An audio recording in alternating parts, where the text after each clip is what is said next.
Primero pensé cuál quería, luego lo compré y finalmente lo marqué para que todos sepan que era mío. De esta manera se compran celulares, pero de esta manera también Dios salva las vidas de sus hijos. Es Dios el Padre predestinando, es Cristo el Hijo comprando y es el Espíritu Santo sellándolo.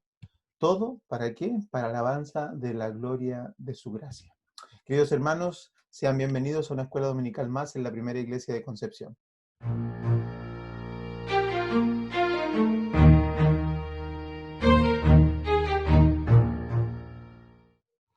Queridos hermanos, sean bienvenidos. Estamos en nuestra segunda clase de esta epístola, gloriosa epístola del apóstol Pablo a los Efesios. Hoy vamos a continuar con nuestro estudio, con esta segunda lección que va desde los versículos 3 al 14 y hemos la semana pasada iniciado, hicimos una breve introducción, hicimos un breve repaso de lo que la carta significa, de su origen, del autor y de varios otros aspectos interesantes que nos motivan a nosotros para poder entender con mayor precisión lo glorioso que hay detrás de esta doctrina que Pablo nos está enseñando. Esta carta completa es una carta llena de riqueza espiritual, llena de doctrina, pero también que nos guía a través de la doctrina hacia la práctica. Es decir, como decía la clase pasada, es como una especie de transición desde la teología a la práctica, que nos ayuda a entender cómo es que nosotros podemos llegar a la vida cristiana, a la práctica de una vida cristiana, con seguridad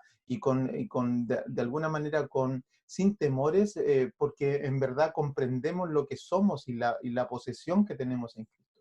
De esto se trata Efesios y esta sección inicial, esta sección después del saludo que el apóstol Pablo hace, es una especie de alabanza, es una idea completa que en el original va desde los versos 3 al 14 como una idea completa y va revelando la participación trinitaria en el plan de redención. No hay otro lugar en la Biblia donde la palabra del Señor de alguna manera muestre esta idea completa, condensando todo el plan de redención de una manera tan precisa, pero también a la vez tan gloriosa. Es como un poema teológico, es una alabanza que tiene como propósito la gloria de la gracia de Dios. Así es que les quiero invitar a que leamos los versículos. Vamos a leer de nuevo todo el texto y hoy vamos a hablar de los versículos 7 al 14. Nos vamos a concentrar ahí. La semana pasada estuvimos hablando hasta el versículo 6 y hoy vamos a hablar del 7 al 14, pero vamos a leer todo el texto para que tengamos todo la idea completa, porque así estaba en el original y así de esta manera queremos también ser fieles a la intención del apóstol Pablo. Dice la epístola del capítulo 3, perdón, del capítulo 1, versículo 3 al 14. Dice: Bendito sea el Dios y Padre de nuestro Señor Jesucristo, que nos bendijo con toda bendición espiritual en los lugares celestiales en Cristo, según nos escogió en Él antes de la fundación del mundo, para que fuésemos santos y sin mancha delante de Él, en amor habiéndonos predestinado para ser adoptados hijos suyos por medio de Jesucristo, según el puro afecto de su voluntad, para alabanza de la gloria de su gracia, con la cual nos hizo aceptos en el amado, en quien tenemos redención por su sangre, el perdón de pecados, según las riquezas de su gracia, que hizo abundar para con nosotros en toda sabiduría e inteligencia, dándonos a conocer el misterio de su voluntad, según su beneplácito, el cual había propuesto en sí mismo, de reunir todas las cosas en Cristo, en la dispensación del cumplimiento de los tiempos, así las que están en los cielos como las que están en la tierra. Y en él asimismo también tuvimos herencia, habiendo sido predestinados conforme al propósito del que hace todas las cosas según el designio de su voluntad, a fin de que seamos para alabanza de su gloria, nosotros los que primeramente esperábamos en Cristo. En él también vosotros, habiendo oído la palabra de verdad, el evangelio de nuestra salvación, de vuestra salvación, y habiendo creído en él, fuisteis sellados con el Espíritu Santo de la promesa, que es las arras de nuestra herencia hasta la redención de la posesión adquirida para alabanza de su gloria. Oramos al Señor. Señor, te agradecemos, Padre, por el privilegio, la honra y la bendición de estar frente a su palabra. Le rogamos, Señor, que usted esta tarde, este día, nos dé ojos espirituales para ver su verdad, Nos dé oídos también, Señor, espirituales para poder discernir, para poder entender y aprender. Ayúdenos, Señor, para poder experimentar su gracia a través de la exposición de su palabra. Se lo agradecemos, Padre, a través de Jesucristo nuestro Señor y Salvador. Amén. Amén. Queridos hermanos, tenemos entonces, como estábamos viendo, frente a nosotros un texto realmente glorioso. Si usted se fija cuando leímos la palabra o cuando usted la lee, se va a dar cuenta de que es como una ametralladora de cosas, de bendiciones espirituales, pero también de doctrinas que están detrás de ellas, que nos ayudan a nosotros a comprender lo que Dios ha hecho en favor nuestro. Yo creo que no hay cosa más gloriosa para poder rendir nuestras vidas en adoración que comprender. Yo creo que la adoración no proviene de alguna experiencia personal o particular, sino que la adoración genuina proviene de la comprensión de la palabra de Dios. Es decir, la adoración que nosotros hacemos o manifestamos en nuestros cultos, en alabanza o en actos incluso, proviene o debe provenir más bien informada de nuestra manera o de nuestra teología o de la manera en que comprendemos las doctrinas del Señor. Y nada mejor que la epístola a los Efesios para poder comprender lo que Dios ha hecho por nosotros, la salvación gloriosa que tenemos y la seguridad de ella que está descrita por los actos propios del Señor. Decía que en estos versículos, nosotros en este texto, del 3 al 14, tenemos una idea completa. Y hoy queremos ver estos aspectos que van a completar este acto trinitario, estos actos que comenzaron con Dios el Padre en el versículo 3 al 6, donde veíamos la participación del Padre, de la manera en que Él afirma que nos escogió, ¿no es cierto?, que nos apartó, y que las bendiciones que Él ha provisto por esta elección, por habernos escogido, proceden del deseo de Él que sean obtenidas por nosotros en Cristo. Son en Cristo, es decir, la bendición que nosotros tenemos de haber sido escogidos es en Cristo y para alabanza de su gloria. Usted va a ver en este texto 3 secciones muy marcadas donde cada una de ellas va a afirmar que todo lo que sucede en esa sección es en Cristo y luego es para alabanza de su gloria. Es decir, tiene un origen y tiene un final en Cristo para la alabanza de la gloria del Señor. Entonces tenemos 3 secciones del versículo 3 al 14 que están marcadas por este patrón. Son en Cristo y son para alabanza de su gloria. Del 3 al 6 vemos esto. Vemos que participa el Padre afirmando que Él nos ha escogido, es decir, que nos apartó y que las bendiciones son en Cristo y para la gloria de su gracia. Luego del 7 al 12 vamos a tener otra sección donde vamos a ver de nuevo que es la participación del Hijo, que ya no es el Padre el que está actuando, sino que ahora es Jesucristo, el Hijo, afirmando que la redención ahora, el perdón de nuestros pecados, así como la posición de herederos ahora, de herederos, digamos, del cielo y de todas las promesas que el Señor nos ha dado, son de nuevo en Cristo y para la gloria de su gracia. Y luego del versículo 13 al 14 vamos a ver nuevamente la participación de la tercera persona de la Trinidad, que es el Espíritu Santo, afirmando que fuimos sellados en el Espíritu Santo de la promesa como anticipo de lo que se espera. Y todo esto nuevamente ha sido en Cristo, es decir, en Él, para la alabanza de su gloria. Así es que las ideas que tenemos aquí son muy marcadas y nos dan de inmediato una manera de entender de que los creyentes somos más bien los receptores de toda esta bendición, de toda esta gran bendición que espero ahora, con la gracia del Señor, poder ayudar a que podamos entender en los textos. Pero al final, si queremos un breve resumen, podríamos decir esto. Tenemos en estas 3 secciones, del 3 al 6, del 7 al 12 y del 3 al 14, tenemos 3 elementos que están marcados por la elección, por la redención y por haber sido sellados en el Espíritu Santo.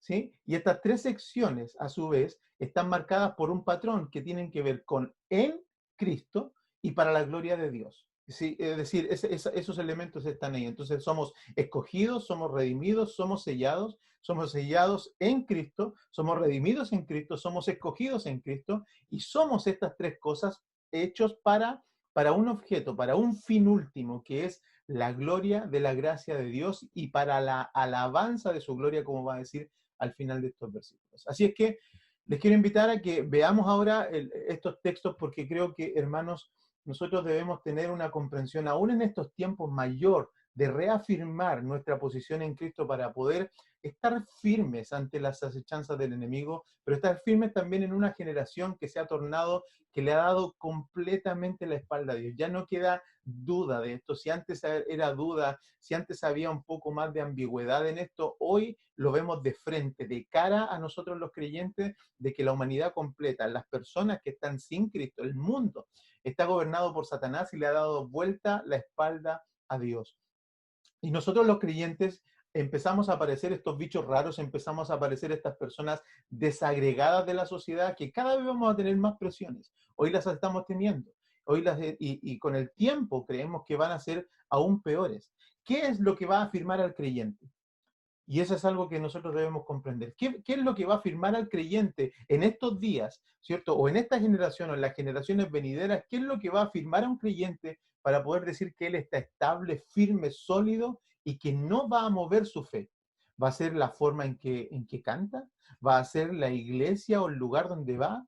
¿Va a ser la bonita relación que tiene con los hermanos? Creo que no, hermano. Creo que no hay nada que pueda afirmar al creyente sino el solo razonamiento, el solo conocimiento de la gloria de Dios en él, de lo que representa la salvación y de lo que Dios ha hecho en nuestras vidas. Por eso creo que es tan precisa y es tan atingente y es tan temporal, es tan a tiempo, digamos, la epístola de los Efesios para nuestra iglesia. Porque es hoy donde nosotros debemos reafirmar nuestro conocimiento, debemos reafirmar nuestra posición en el Señor, pero no a través de ambigüedades, sino a través de cosas concretas. Y la escritura es verdadera y es concreta. Así que tenemos el versículo 7, del versículo 7 al 14, como les decía, perdón, sí, hoy día vamos a ver del versículo 7 al 14 estos tres aspectos. Vamos a ver una gracia redentora, vamos a ver una gracia que es sobreabundante y vamos a ver una gracia que es segura. Esos tres elementos están aquí. La semana pasada vimos una gracia que es trascendente, que es una gracia que no estaba a nuestro alcance, que fuimos elegidos en el Señor, pero hoy vamos a ver estos tres elementos con la ayuda del Señor. Una gracia redentora, una gracia sobreabundante y una gracia segura. Primero, versículo 7, una gracia redentora. Dice el versículo 7, ¿en quién tenemos redención por su sangre? El perdón de pecados según las riquezas de su gracia. Pablo está afirmando en medio de esta doxología, en medio de esta alabanza teológica, como ya la he llamado, es que está afirmando que hay un elemento que ahora ya no es del Padre, sino que es del Hijo, es su participación y es la participación con lo que tiene que ver con la redención por su sangre, el perdón de pecados según la riqueza de su gracia. Redención implica, obviamente, y no quiero entrar en muchos detalles, sino que simplemente mostrar que la redención implica el pago por un rescate. La redención implica que nosotros estábamos en una condición y que vino alguien y pagó un precio para nosotros ser rescatados. Eso es en simple. Por supuesto que detrás de esto hay mucho que nosotros debemos aprender. Pero hermano, si tú eres creyente, tú fuiste creyente no por tus deseos, como nos enseñaban nuestros pastores, que nadie de nosotros vino a Cristo, sino que Él nos trajo. Él nos trajo, Él nos llamó, pero Él también nos compró. Él nos eligió, pero Él también pagó por nosotros. Lo que tú vives ahora en la gracia del Señor, las riquezas que tú tienes en Cristo, proceden de que Dios te eligió y que Dios te rescató con un precio. ¿La redención de qué? ¿O el rescate de quién? Por supuesto que la redención o el rescate es de la esclavitud del pecado. ¿Esclavos ahora de qué o por qué? Esclavos por tres causas. Primero, se entiende que la esclavitud o la condición de esclavo obedece a tres elementos que podrían detonarlo. La primera es ser esclavo por nacimiento. Tu familia era esclava, tú eres esclavo porque naciste en una familia de esclavos y en ese tiempo se entendía así. Si alguien que era esclavo tenía un hijo, ese hijo por nacimiento pertenecía entonces a la misma categoría de esclavos. Pero también había una manera de ser esclavo por conquista. Cuando un pueblo a otro conquistaba, ese pueblo terminaba siendo esclavo de aquellos que habían sido los conquistadores. Y tercera manera de poder ser esclavo era una manera de deuda, es decir, cuando no podías pagar, cuando tú no puedes pagar una deuda, tú eres esclavo. Por eso es que a veces nosotros también contemporáneamente decimos que algunas personas viven esclavos de las tarjetas de crédito, viven esclavos de las deudas. Y es una real condición, porque mientras tenemos esa condición de deudores, no vivimos tranquilos, vivimos esclavos, vivimos preocupados. Así que tenemos un esclavo de nacimiento, que ahora en términos del pecado, nosotros somos esclavos de nacimiento. ¿Por qué? Porque fuimos concebidos en pecado. Es decir, nacimos en una naturaleza pecaminosa. Y esto, hermanos, yo no sé si a ustedes le pasa, pero véalo de esta forma. A veces nosotros tendemos a decir, ¿por qué yo por qué yo tengo que sufrir las consecuencias del pecado si yo no pequé como Adán? Pero está este principio, y es que nacimos en pecado. La Escritura lo dice, Salmo 51, 5, dice, en pecado me concibió mi madre.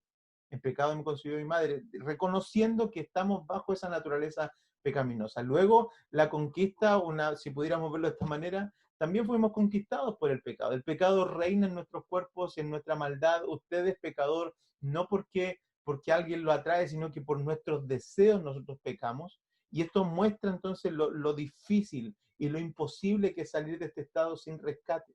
El pecado reina en nuestros cuerpos y la maldad también reina en nosotros. Santiago 1:15 y Romanos 7, del 19 al 25, explican muy bien detalladamente la manera en que nosotros pecamos. Las concupiscencias, dice Santiago. Y en Romanos nos va a mostrar este aspecto de que no hacemos nada de lo que queremos, sino lo que no queremos. El pecado nos asedia, nos domina, nos embarga.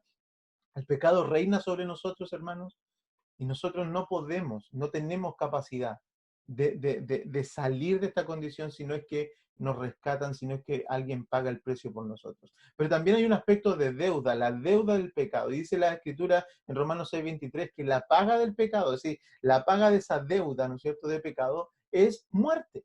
Es decir, que ya sea que por nacimiento, ya sea porque el pecado nos ha conquistado, o ya sea porque seamos deudores por el pecado, no tenemos escapatoria. Somos esclavos en estos sentidos, somos esclavos de esta manera. Podríamos haber sido, ahora uno pregunta, ¿no es cierto? Y cuando vemos en el texto que la explicación es que Cristo nos redimió con su sangre, a veces nosotros también tendemos a pensar, o hay personas que han dicho esto, bueno, ¿por qué tuvo que venir Dios o Jesucristo a rescatarnos? ¿Por qué Jesucristo tiene que ser Dios?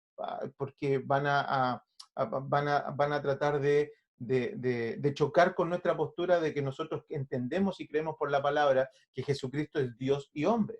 Pero los que dicen que Jesucristo es solamente hombre van a poder entonces encontrar una salida aquí para decir, bueno, quizás Jesucristo no fue Dios, sino que fue un hombre habilitado por Dios para que pudiera salvar o redimir al mundo entero. Pero nosotros creemos que no, que Jesucristo fue Dios y fue a la vez hombre. Y la pregunta que alguien podría hacer, ¿podríamos haber sido redimidos, ¿no es cierto?, por alguien distinto a Dios? Esa pregunta tiene una respuesta que creo que es una respuesta más bien podríamos decir teológica, pero también tiene una respuesta práctica extraída del mismo texto. La primera parte del versículo 7 dice que hemos sido redimidos por su sangre, pero la segunda dice que hemos sido redimidos según las riquezas de su gracia. Según las riquezas de su gracia. Es decir que participa el Señor dándonos su gracia proporcionalmente a sus riquezas. Ahora, la pregunta, para responder la pregunta que teníamos delante nuestro, ¿podríamos haber sido redimidos por alguien distinto a Dios? Respondemos a eso un rotundo no. No, porque primero, el pago que hizo Jesucristo era proporcional a la deuda o a la transgresión. Es decir, y esto lo hemos explicado en otras oportunidades, cuando nosotros pecamos entre nosotros mismos, nosotros podríamos estar tranquilos de que el pecado es una cuestión que nos abate entre nosotros, es una deuda entre dos personas pecadoras. Por lo tanto, el pago de nuestro pecado corresponde a la dignidad de la persona contra la que se está pecando. Si usted peca contra mí, usted está pecando contra un humano pecador. Pero si usted peca contra Dios, usted está pecando frente a alguien que es santo, que es eterno, que es puro y y que de alguna manera trasciende a todo lo que nosotros somos. Así que permítame esta idea, ¿cómo usted paga a alguien finito? Bueno, podría pagar con su vida. Pero ¿cómo usted paga ante alguien eterno? Su vida no le sirve. Pagar con la vida incluso ante Dios no nos sirve porque Dios es eterno, porque Dios es santo, porque Dios es puro, porque Dios es sublime. El pago por nuestra deuda, por haber pecado contra un Dios santo, merecía que el pago de eso fuera proporcional a la medida del agravio, que fuera proporcional a la medida de la dignidad de a quien hemos ofendido. Por eso es que Jesucristo tuvo que ser el pago. Por eso es que el mismo Dios debía proveer para nosotros el pago, porque de otra manera hubiera sido incompleto. De otra manera hubiera sido un pago proporcional. De otra manera hubiera sido lo mismo que la ley, como un anticipo, como pagar, como dice el pastor Núñez, creo que dice esto, que es pagar como simplemente los intereses de la deuda y no pagar la deuda, no estar haciéndose cargo de la deuda. Cuando nosotros pagamos, pagamos intereses, pero cuando Cristo paga, paga la deuda completa, proporcional a la demanda o a la agresión o a la transgresión nuestra. Pero lo segundo es que si lo primero es que la deuda o el pago debe ser proporcional a la deuda, lo segundo es que el texto mismo nos da una indicación de que el pago no podía ser menor que la proporción de la gracia de Dios. Porque de esta manera resplandecería mejor el brillo, la gloria de Dios.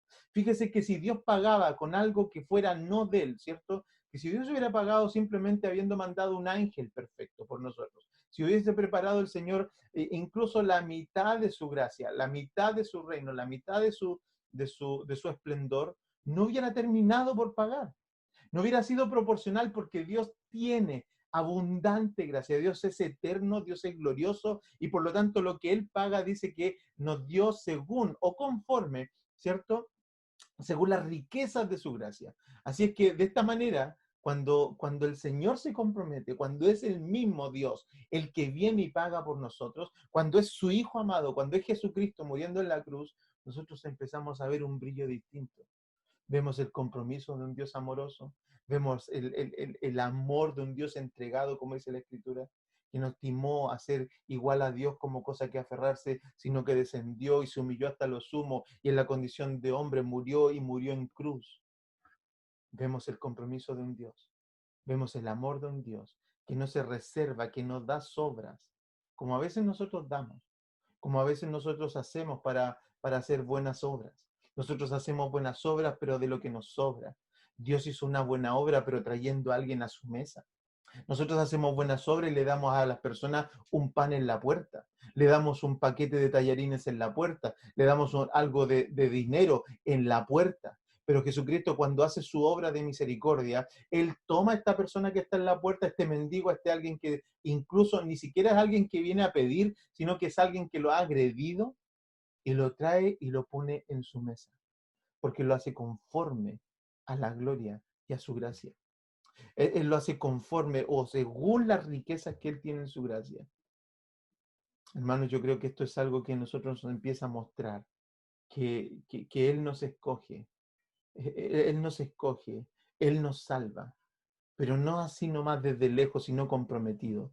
Por eso es que no somos deístas, por eso es que somos teístas, porque no creemos en un Dios que nos miró desde lejos, sino que en un Dios que participa junto a nosotros en todo el proceso, desde nuestra pérdida, de nuestra caída, pero nos ha buscado, ha propiciado para nosotros la salvación y ha estado comprometida con ella, no como alguien que manda a un tercero, sino como el mismo Dios viniendo por nosotros y por nuestra vida. Así es que si lo primero fue que tenemos una gracia redentora, lo segundo es que es una gracia sobreabundante. El texto nos dice que hizo sobreabundar el Señor para con nosotros una serie de elementos que queremos ahora simplemente del texto enumerar para que nosotros consideremos cuáles son ellas. No vamos a profundizar en todas porque sería un estudio demasiado extenso y lo que queremos es simplemente es abrir un poco el entendimiento y mostrar para nuestro estudio luego particular en cada una de nuestras casas todo lo que tiene que ver con lo que el Señor nos ha dado de riqueza en este texto. Si ya sabemos que el Señor nos ha elegido, sabemos que el Señor nos ha comprado, el Señor intensifica esto, Jesucristo a través del apóstol Pablo, o a través de la epístola a los Efesios, intensifica lo que el Señor ha hecho en su gracia redentora, mostrándonos de qué manera el Señor hizo sobreabundar todas estas cosas. Y algunas de las cosas que muestra son precisamente estas. Por ejemplo, lo primero es que el Señor hizo sobreabundar toda sabiduría e inteligencia. Es el primer elemento que tenemos en el texto. El Señor hizo no simplemente que nos da un poco, no simplemente que nos ha dado algo de esto, sino que hizo sobreabundar en nosotros obviamente por la cantidad de sabiduría y la cantidad de inteligencia que hay en el Señor, en nosotros esto sobreabunda. Sobreabunda entonces, debe sobreabundar y está dispuesta. No es que la tengamos, no es que un creyente cuando se convierte ahora sea todo sabio y todo inteligente, porque sabemos que en verdad eso no ocurre, sabemos que muchos de nosotros tenemos falta de sabiduría y por eso es que la Escritura a través de Santiago también nos dice: el que esté falto, pídala. Es decir, que tampoco es que somos personas tan clever o tan inteligentes después de haber sido redimidos por el Señor, porque en el fondo lo que la palabra del Señor está diciendo aquí es que Él hizo sobreabundar para nosotros toda sabiduría e inteligencia. ¿En términos de qué? En términos de que está dispuesta, está disponible. El libro de Proverbios está cargado de invitaciones a nosotros, a nuestros hijos, a todo aquel que lee la palabra del Señor, a buscar la inteligencia. Dice: adquiere sabiduría, busca la inteligencia, búscala como cosa preciada, como un tesoro. Es decir, la inteligencia y la sabiduría en Dios para vivir una vida agradable a Él está dispuesta. Y esto ha sobreabundado. No lo dio escasamente el Señor, lo dio de manera sobreabundante. Pero también el Señor nos hizo conocer el misterio de su voluntad. Y hay cosas que obviamente nosotros no vamos a lograr alcanzar a entender, pero Él dice el Señor que en cuanto al misterio que nos dio a entender, al misterio, perdón, de su voluntad, Él hizo que nosotros pudiéramos comprender que en Él, en Cristo, Él también reunió todas las cosas primero, desde la dispensación de los tiempos, los asuntos que están en el cielo y los asuntos que están en la tierra. Es decir, el creyente puede tener una idea de lo que significa o de lo que se trata la historia. Nosotros sabemos, los creyentes sabemos que la historia no se trata de nosotros, la historia no se trata de las personas, la historia se trata de Dios redimiendo a la humanidad. Y nosotros vemos esto como podemos ver las cosas que suceden en el cielo, junto con las cosas que suceden en la tierra, y las podemos ver de manera gloriosa y las podemos ver de manera integrada, porque entendemos que lo que está pasando es que Dios está gobernando, está dirigiendo los tiempos, está dirigiendo las cosas hacia el punto donde Él va a terminar siendo glorificado y donde nosotros vamos a ser sus hijos que vamos a adorarle a Él por siempre. Pero lo demás, además de intensificar este aspecto de la redención, además de intensificar este aspecto de la redención a través de la sabiduría, la inteligencia, a través de habernos dado un conocimiento, bien dice la Escritura que el Señor se propuso y le agradó darnos a conocer a nosotros, los pequeñitos, el reino. No lo hizo con sabios, no lo hizo con grandes personas, lo hizo con nosotros, con los pequeños.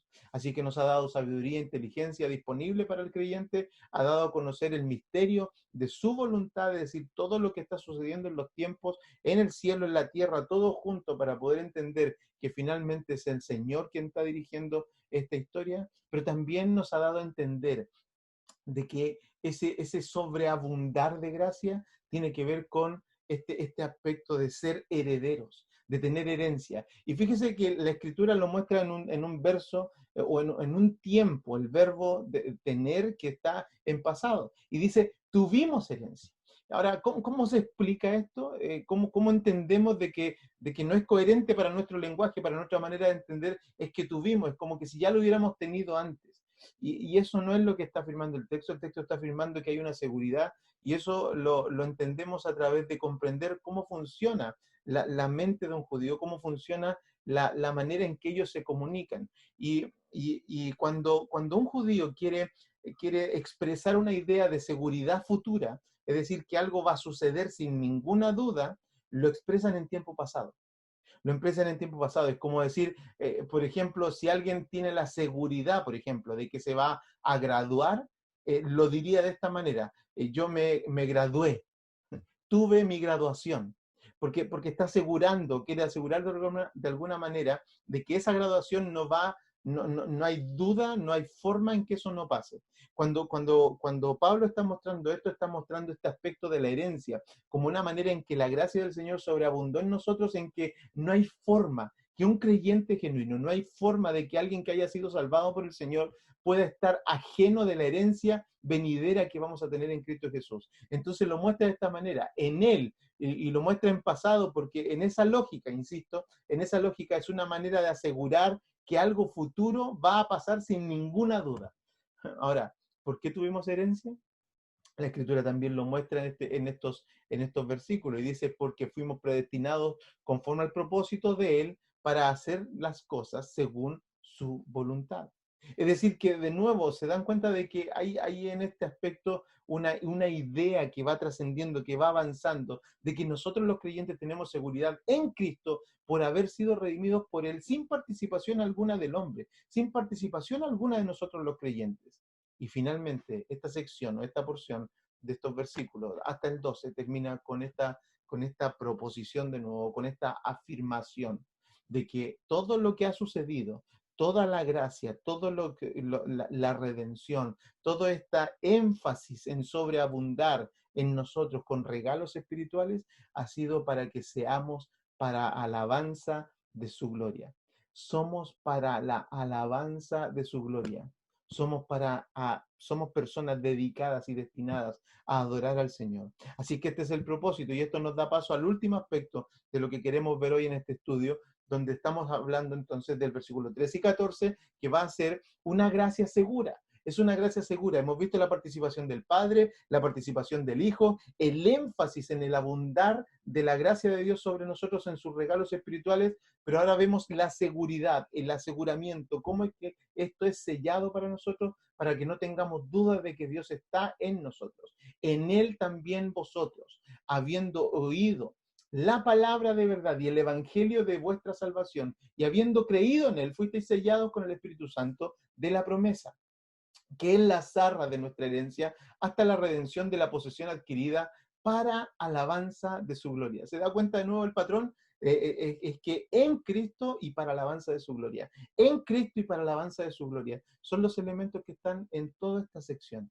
Ahora, dice la Escritura que fuimos sellados. Y este aspecto de ser sellados tiene que ver con un aspecto donde nosotros vamos a encontrar que el Espíritu Santo lo que hace es esta obra redentora de continuidad en nosotros, de asegurar nuestra salvación desde que hemos sido redimidos por el Señor hasta la glorificación, hasta que el Señor venga y consume todo esto para la alabanza de su gloria. Por eso dice esta parte del texto en el versículo 14 que Él es las arras, ¿cierto? Pero hasta la redención de la posesión adquirida. Es decir, desde el momento de nuestra redención hasta la glorificación, el Espíritu Santo está obrando en nuestras vidas para asegurarnos, pero también para llevarnos en esta transición hasta ese momento donde el Señor consume todas las cosas. Ahora, el prerequisito, el sello tiene un prerequisito. El prerequisito del sello fue que estas personas, dice el texto, nosotros estamos ya acostumbrándonos a mirar estos detalles en la palabra del Señor y dice que habiendo oído la palabra de verdad, el evangelio de nuestra salvación y creído en el Señor, entonces fuimos sellados. Está ese aspecto donde esto no es verdad de otra manera, donde nosotros no podemos venir al Señor, donde nosotros no estamos en el Señor, sino por el haber oído la verdad y habiendo creído en ella. ¿Sí? Coincidente esto también con el libro de Romanos, que dice que el que confesare con su boca y creyere en su corazón que Jesús le levantó de los muertos, este será salvo. Es decir, hay una coincidencia en esto y está entrelazado. Hay una gracia, decía algún teólogo, decía que hay una gracia que es una gracia donde unilateral, pero hay una gracia también que tiene que ver con este aspecto donde el Señor ha condicionado, ha mostrado que las personas vienen a Cristo creyendo en Él. Y eso es lo que nosotros entendemos entonces de una manera en que las personas que necesitan no solamente oír, sino que necesitan ser llevados al acto de aceptar.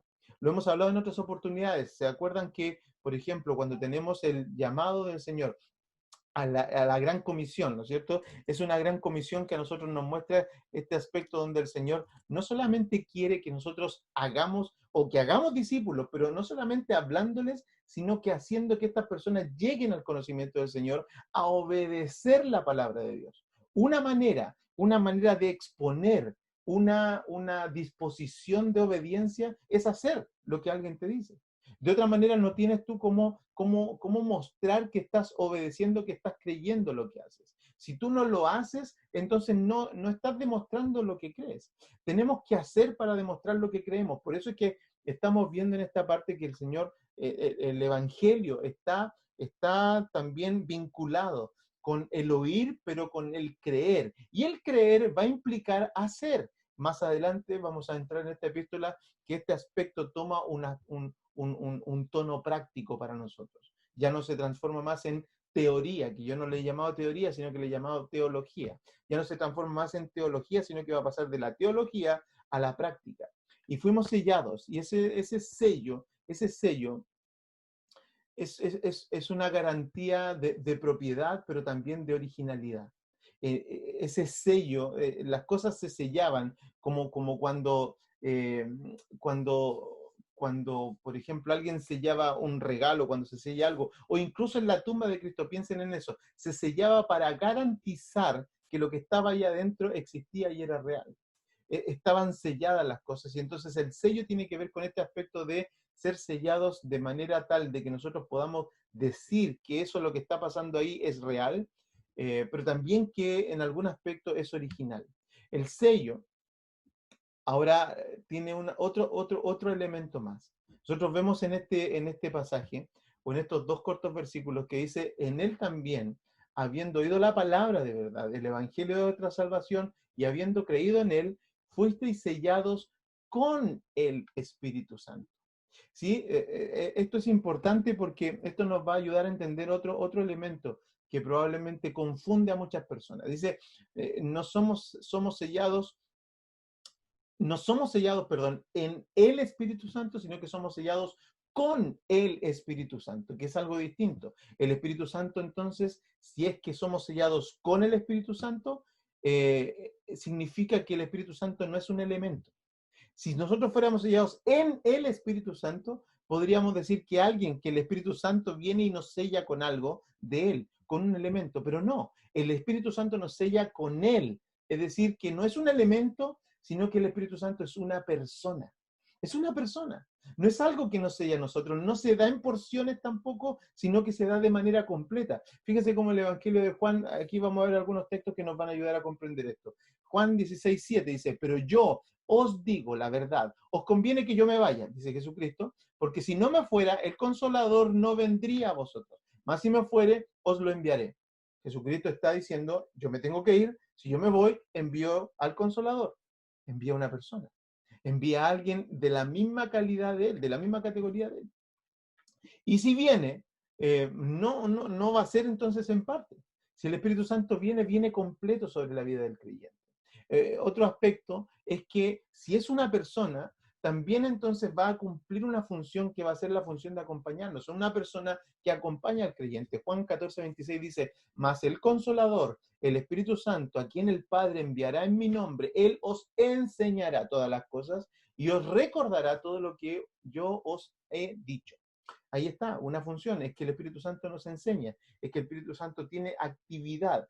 Ahora, aun cuando este texto pudiera ser aplicado a los apóstoles, ¿no es cierto? En términos de que el Espíritu Santo les iba a enseñar para nosotros o les iba a recordar, para nosotros también tiene un elemento, y es que el Espíritu Santo tiene una función que nos ayuda, nos ilumina mientras nosotros leemos la palabra del Señor. Esto por supuesto, debiera ser algo que no debiera confundir a personas que piensan, ¿no es cierto?, que no necesitan estudiar la Biblia porque total el Espíritu Santo les va a recordar las cosas.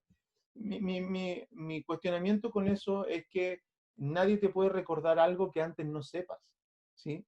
Entonces, si tú dices, el Espíritu Santo me va a decir lo que yo tengo que decir del Señor, sí, pero es que si nunca has estudiado, ¿qué te va a recordar el Espíritu Santo? Si nunca has conocido la palabra, ¿qué te va a recordar el Espíritu Santo? Si es que fuera aplicable a nosotros, ¿cierto? Pero sí sabemos que el Espíritu Santo tiene una actividad. Luego dice Juan 15:20, dice, pero cuando venga el Consolador, a quien yo os enviaré del Padre, el Espíritu Santo de verdad, el Espíritu de verdad, perdón, el cual procede del Padre, Él dará testimonio acerca de mí. Es decir, otra función del Espíritu Santo sobre la vida del creyente. Así es que si tenemos esto claro, entonces, de que el Espíritu Santo, el sello, es en una persona, es que algo se nos dio a nosotros como creyentes y no fue nada menos que el Espíritu Santo, la tercera persona de la Trinidad. Es decir, tú y yo, los creyentes, somos portadores del Espíritu Santo. Ahora, Piensa por favor en esto, y con esto vamos a terminar con algunas aplicaciones. Si el Espíritu Santo es el anticipo, ¿qué es lo que le espera al creyente en el cielo? Si el Espíritu Santo es las arras, como dice este texto, es las arras hasta la consumación de la venida del Hijo de Dios. Si el Espíritu Santo es el anticipo, ¿cuánto más gloriosa no será la herencia? ¿Cuánto más gloriosa no será ese tiempo en que vamos a disfrutar con el Señor? Él es el anticipo, no la herencia. El Espíritu Santo es ese consolador que nos ayuda a nosotros a transitar desde el momento de nuestra redención hasta la glorificación, a poder mantener nuestra vida. Es un regalo de Dios que el Espíritu Santo esté con nosotros. Algunos han dicho, bueno, que sería bonito estar en los tiempos de Jesús, pero creo que eso es imperfecto y no es santo, no es bíblico, porque lo bíblico es que nosotros vivamos por el Espíritu Santo, a través del Espíritu Santo, que vivamos este tiempo amando la presencia de Dios a través del Espíritu Santo.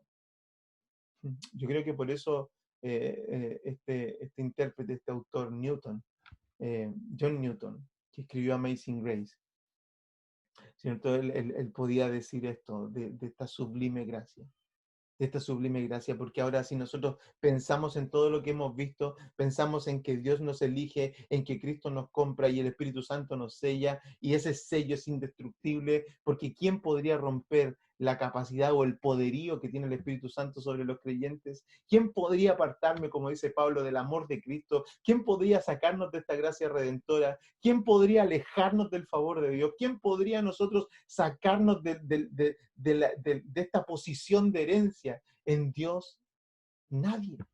Somos indestructibles. De alguna manera el cristiano, el creyente en esta tierra es un ser indestructible en cuanto a su eternidad. Somos personas amadas por Dios, compradas por Dios, selladas por Dios, de tal manera que ahora podemos comprender cosas simples como esta. Por ejemplo, que no hay palabras, no hay modo en que tú y yo podamos describir la gracia de Dios que hemos recibido. No hay forma en que podamos describirla. El creyente es completamente receptor de ella. Tú y yo somos receptores, no participamos, pero somos receptores y debemos alegrarnos por eso.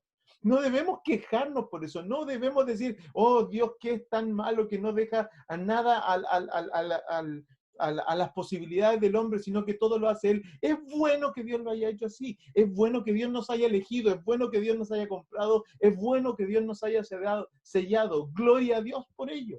Gloria a Dios por ello, porque el creyente con solo es receptor, no complementa nada. Lo otro es que, como implicación de esto, es que si ya sabemos que no hay palabras para describir, si ya podemos ver que es una gracia indescriptible de la cual somos receptores, otro aspecto que podríamos concluir de esto es que la gracia está segura en nosotros los creyentes. Sí, segura. Porque lo decíamos la semana pasada, la única manera de destruir a un creyente sería destruyendo al Espíritu Santo o destruyendo a Cristo mismo que hizo la obra de redención sobre nosotros. Si quieres destruir a un creyente, tienes que destruir a Cristo. Si quieres derrocar a un creyente de su salvación, tendrías que derrocar a Cristo y al Espíritu Santo. Un creyente en Cristo, está seguro.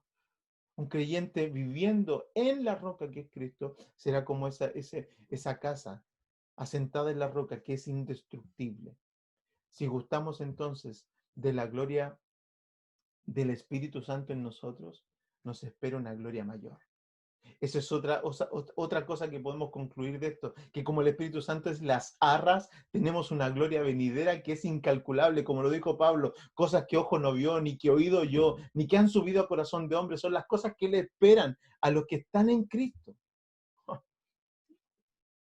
Y eso nos lleva a un punto final, hermanos. ¿Cuál debiera ser la respuesta entonces de un creyente ante toda esta verdad? La respuesta de un creyente debiera ser simplemente la alabanza de la gloria de la gracia de Dios, la alabanza de la gloria de la gracia de Dios. Tú y yo debiéramos ser personas que adoramos a Dios, pero no simplemente porque sentimos cosas en nuestro cuerpo, en nuestra mente, en nuestras cabezas, sino porque sabemos y tenemos comprensión tal, cabal, de que estamos firmes en la roca que es Cristo, que Él ha venido por nosotros, que Él pensó en nosotros desde antes de la fundación del mundo, que Él permitió que fuéramos comprados a precio de sangre y que Él ha asegurado nuestras vidas con el poder del Espíritu Santo. ¿Quién nos puede separar? Así que somos para la alabanza de su gloria El creyente puede decir algo más glorioso que los ángeles incluso. Los ángeles pueden decir santo, santo, santo, pero el creyente puede decir gloria a Dios. El creyente puede dar gloria a Dios. El creyente puede decir aleluya, santo es el Cordero, bendita, bendita gracia del Señor. El creyente es el único que puede derramar sus llantos de alegría por haber sido redimidos por el Señor. Los ángeles no comprenden nuestra adoración porque nosotros comprendemos que hemos sido escogidos, que hemos sido comprados y hemos sido sellados. Hermano amado, tú y yo debemos ser personas que adoramos a Dios y que le adoramos en espíritu y en verdad. En espíritu, porque tenemos la presencia del Espíritu Santo, y en verdad, porque lo que fundamenta nuestra adoración no es sentimiento humano, no es alguna sensación, no es algo que produce el ambiente, es nuestra convicción de lo que sabemos por la palabra de Dios, es nuestra convicción de lo que sabemos que Dios ha hecho con nosotros. Es eso lo que nos hace adorar. No nos mueve el ambiente, no nos mueve el humo, no nos mueven las luces, no nos mueve la música, no nos mueve el ambiente, nos mueve nuestra convicción. Gloria a Dios si tenemos humo, música, ambiente, si esas cosas adornan, bien, gloria a Dios si alguien las quiere hacer. Pero un creyente sin eso tendría que adorar de la misma manera que con todos esos elementos. ¿Por qué? Porque conoce la verdad. Así es que con esto termino. Y digo entonces que la adoración es proporcional al conocimiento de la gracia de Dios. La adoración es proporcional al conocimiento de la gracia de Dios, hermano. Que el Señor te bendiga y nos vemos en la próxima escuela dominical.